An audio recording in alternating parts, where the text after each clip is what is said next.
Democracy is often hailed as the pinnacle of political systems, a beacon of freedom and equality. But surprisingly, not everyone has been a fan of this idea. Let's take a moment to explore some philosophers who were quite critical of democracy and understand the reasons behind their disdain. First up, we have Plato, one of the most influential philosophers in Western thought. You might know him from his famous work, The Republic, where he introduces the idea of philosopher kings. Plato believed that democracy, while it sounds nice in theory, is fundamentally flawed. His main concern? He thought that most people are not equipped to make informed decisions about governance. In his view, democracy can lead to the tyranny of the majority, where the whims of the masses overshadow the rational, educated voices. He argued that just like we wouldn't let someone untrained perform surgery, we shouldn't let the uninformed make decisions about the state. For Plato, democracy was a recipe for chaos, where demagogues could easily manipulate public opinion to serve their own interests. Now, let's jump forward a few centuries to the 19th century and meet Alexis de Tocqueville. He's often celebrated for his insightful analysis of American democracy in his work Democracy in America. But Tocqueville had a complex relationship with democracy. While he recognized its strengths, he also warned about the potential dangers. He feared that democracy could lead to a form of soft despotism, where the government, in its pursuit of equality, could encroach upon individual freedoms. Tocqueville was concerned that the majority could suppress minority opinions, leading to a conformist society where dissent was stifled. He believed that democracy could breed mediocrity, as the emphasis on equality might undermine excellence and individuality. His observations remind us that while democracy promotes participation, it can also create a culture where people are hesitant to think differently.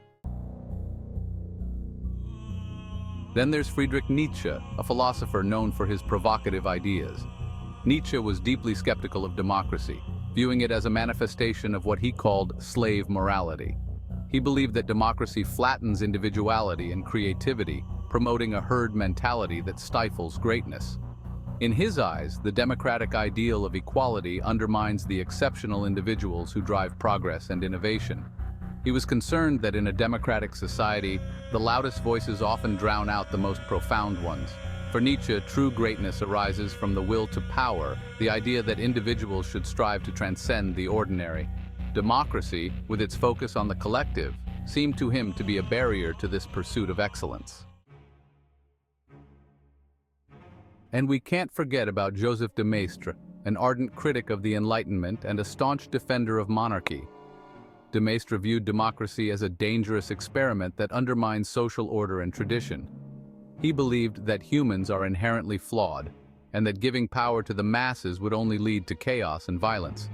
For de Maistre, the monarchy represented stability, a divinely ordained structure that provided guidance and wisdom. He argued that democracy's reliance on reason and individualism was misguided, as he believed that people are driven more by passion than by rational thought. In his view, a strong authority was necessary to prevent society from descending into anarchy. Let's also consider the thoughts of Thomas Carlyle, a 19th century writer and philosopher who was quite critical of democracy.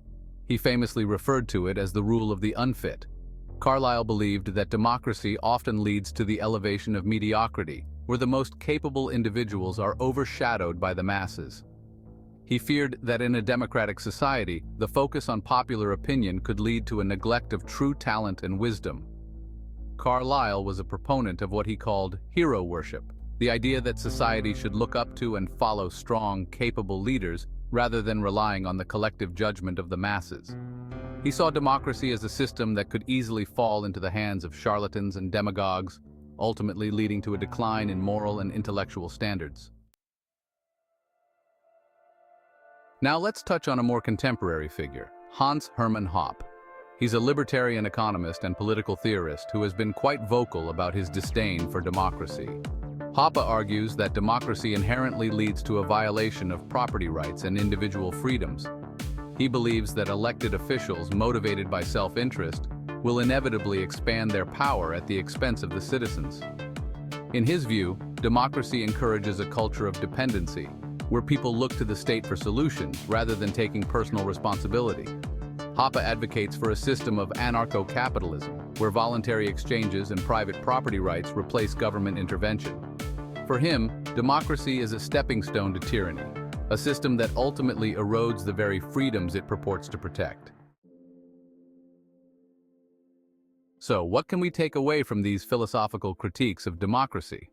It's clear that while democracy has its merits, it's not without its pitfalls. The concerns raised by these thinkers remind us that the ideal of government by the people can sometimes clash with the realities of human nature and societal dynamics. They challenge us to reflect on the balance between individual freedom and collective decision-making, urging us to consider the qualities of leadership and the importance of informed citizenry. In a world where democratic ideals reign supreme, it's essential to engage with these critiques. They push us to think critically about our political systems and the values we hold dear. After all, democracy isn't just about the right to vote, it's about fostering a society where informed, thoughtful discourse thrives. So the next time you hear someone touting the virtues of democracy, remember the voices of those who've cautioned against it. Their insights might just help us navigate the complexities of governance in a more nuanced way.